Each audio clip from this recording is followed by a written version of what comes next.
Bütün dünya yalkımlı salam. Men Çemenöre ve Olga Çarayeva bile olup birleşip sizi protesta çağıracak. Gelecekti protesta. Yurdumuzun geleceği ise vacip olsa birleşin, koşulun, gelin. Yine biz yine de Olga Çarayeva olup ve de zenanlar olup hem de halkın sesi olup hemmemiz bilece birleşip şu protestları yola salacak bolup oturuz. Bu protestların nişanı birinciden 27. Oktyabr Türkmenistan'ın qarşısızlık günü. İkinciden hem siyasi tutsaqları bizim kolduğumuz önküsünden hem güçlənendigini görkezecek. Ve de hökümetlerden diktator hökümetlerden biz siyasi tutsaqları, prostoy adamları türmeden çıkarmağını talep etmek. Sağ olun. Olga. Salam vatandaşlar, salam mehriban illeşler. Bugün yine çemin bilen bile duşmalı ettik, gürleştik. Hemem geçirilecek gelecekteki şu oktyabr ayının içinde geçirilecek iki tane proteste sizi çağırmak isteyez.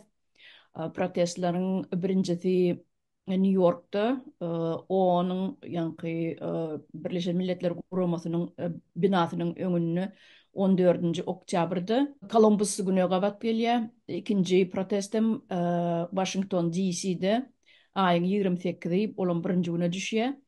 Vatandaşlar gelin ähliňiz kim biperway bolmayan bolsa şu Türkmen halkynyň bolup geçýän başyndan geçirýän günlerini, agyr günlerini kim biperway däl bolsa gatnaşyp bilerler. Hoş geldiňiz. Şo ýerde de görüşürüz. Protestlaryň mazmuny bilen protest bolup durka ýa-da gutorandan soň biz YouTube kanallarymyzda goýarys, paýlaşarys. Ine şo ýerde de tanışyp bilersiňiz. Kim uzakdan synlamak isleýän bolsa başga döwletlerde ýerleşýänler, ýaşaýanlar YouTube kanalyny üstü bilen görüp bilerler. Ne şunu aýdaýyn Nidim Çemen dowam edip bilersiň. Hawa sağ ol Olga. Men şu yerde bir nemani goşjakdym. Biz hemişe bilelikde şu işleri edip gördük. Dowamam edip oturýarys. Men biraz başga bir işler bilen meşgullandym. Ýöne olam biziň ýurdumyza degişli işlerdi. Şoň üçin o zatlar men şu wagt açyp oturjak däl. Ýöne edilen işken Aytjak zatym şu ýerde bir aýyň içinde bir näçe wakalary gördüm. Başga toparlar, tok keten toparlary hüjüm etip durlar size henizem. Iň başynda biziň toparlarymız bile çykypdy. Türkmenýa bizňämse we halkyň sesi hereketi. Biz bile çykypdyk, biz bile şu ugruna gidipdik, bile de şu işler edipdik. Şonda halk biz bilen boldy.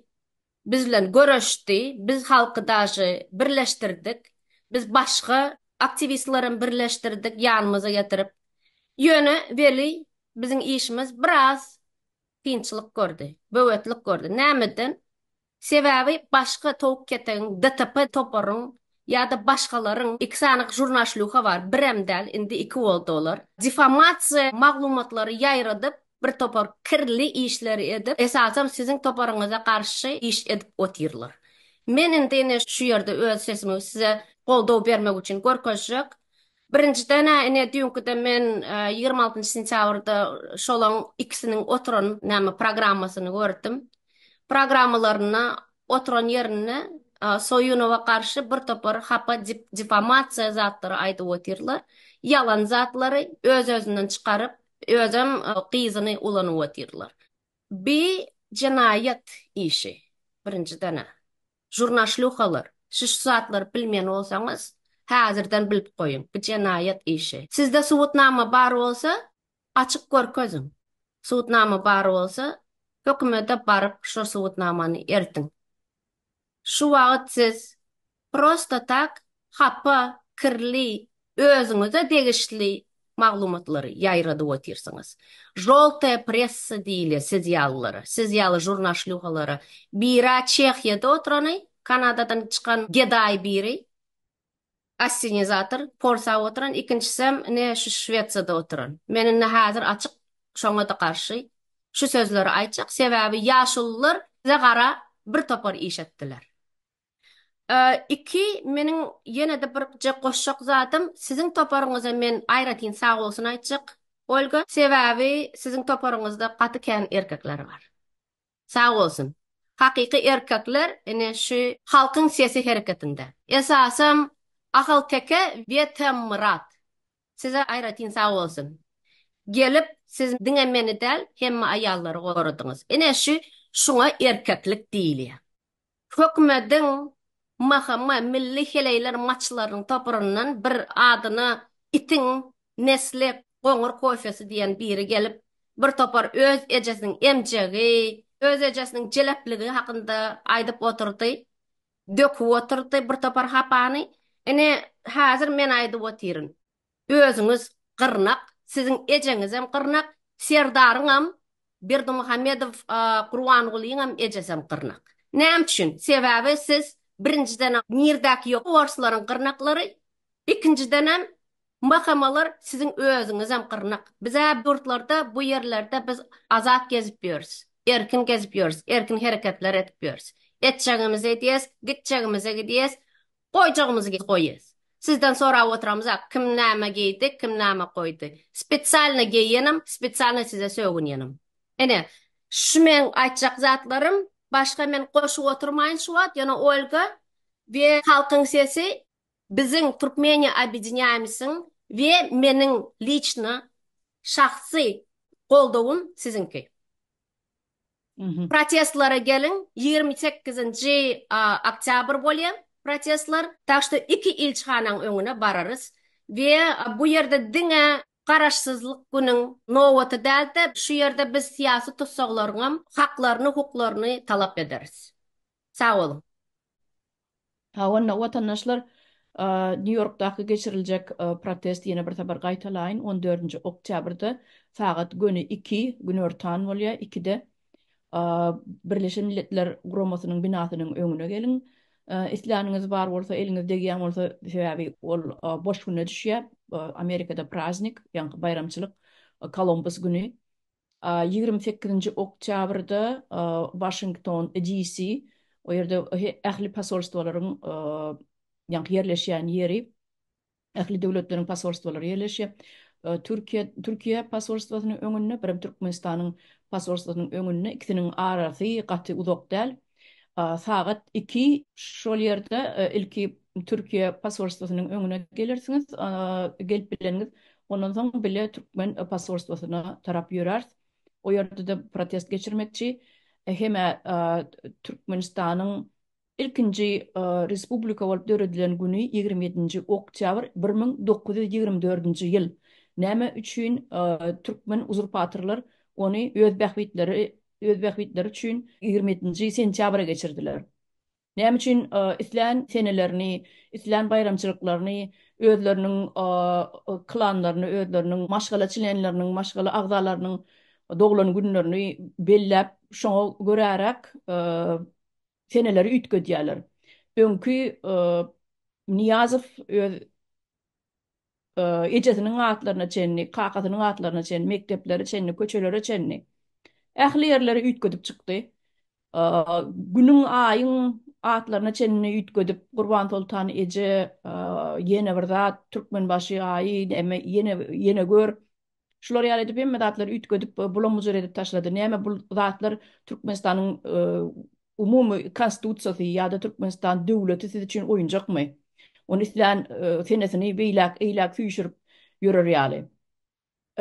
Näme üçin biz Washingtonda we New York'ta protest etmekçi birinciden aýan gaýdyşmaýaly bayramçylyklary ütgödýärler. 27. Oktyabrdaky garaşsyzlyk bayramçylygyny bayramyny 27. sentyabra geçirdiler. Ine bula birinci, ikinciden hem ýa syýasy tutsaglary barada, şulary boşatmaklary barada. Bir güne oturan adamlar hiç bir iş etmedik. Ya bir ellerine yara galyp bir söwüşe çağırmadyk. Ya bir sen ejen bajen diýip mesela Merdan Muhammedow ekranyna hey bir gördüňizmi 4-5 ýyllap çykyş edip geldi. Biriňiziň ejeňide ýa biriňiziň bajeňide yetdimi?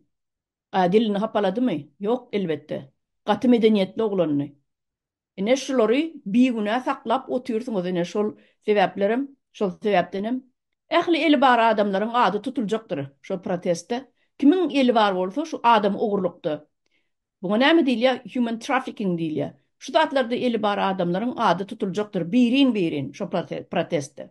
Eger şol e, biýüne adamlar goýbermeseňiz bütün dünýä ýaltanman, bütün dünýä jar ederiz. Şul adamlaryň şular ýaly işlerde eli bar diýip birin aýdyp bereriz. Ine bir birinci dälin ikinci sapar bolýar. Siyasi tutsaklar bar idi. Birinci sapar neçe men öre etdi. Washington DC'de. İkinci sapara mene yeride bile geçirmekçi. Şonu maslaga diýär häzir 14-nji oktyabr we 28-nji oktyabr ikisem sagat 2 gün ortan 2-de. Sağ ol Olga, onda biz yine de qaytalaly. New York'ta saat 2'de 14. Oktyabr'da OON'un öňünde. Awa. Birleşen Milletler Guramasının öňünde. 28 oktyabr Washington'da saat 2'de. İkisem birinci güne düşüyor. Yine de bir küçük koşak zadım. Atları taşada gitmek gerek değil Olga. Atlarını birinci atlar ol Tohumun adı. İkinci Rashid Miredov. Üçüncü Vepa Hacıyev. Şolar hem yerde koşulup oturan. Onun güçleri Maksat Saparmuradov hemişe vardı. Maksat Saparmuradov Vepa Hacıyev'in nastavnigi. Hemişe bunu biliyorduk. Yine de brat Devran Orazgılıçev. Ol hemişe Türkiye'de olan, Türkmenistan'da olan Atavatan kanalını alıp baran. Hem yerde sokulan zadedilen birinci oğurlanan adam, oğlan, yigit, ona adı Omurzak Omar Kuliyev. Ana şolar şondan başlap, şolar şu işleri haçandan mär edip barşı. Bizim hem ikimizin şu harekete girenimizin sebebi Omurzak Omar Kuliyev 2018'de oğurlandı. Şonda biz açık aktif hareketimizi başlattık. Awa. Ondan öň biz prosta açık çıkış ediyorduk, ýöne biz hiç harekete koşulmaýardyk. Indi siz hökümet bizim hemmämizi birleştirdiňiz. Daşy sizin güjükleriňiz hem itin goňur nesli diýen haramzadalarym birleşdirdiler. Taşda dowam hareketiňize dowam, biz birleşip biz sizi döweriz bir gün. Nesip.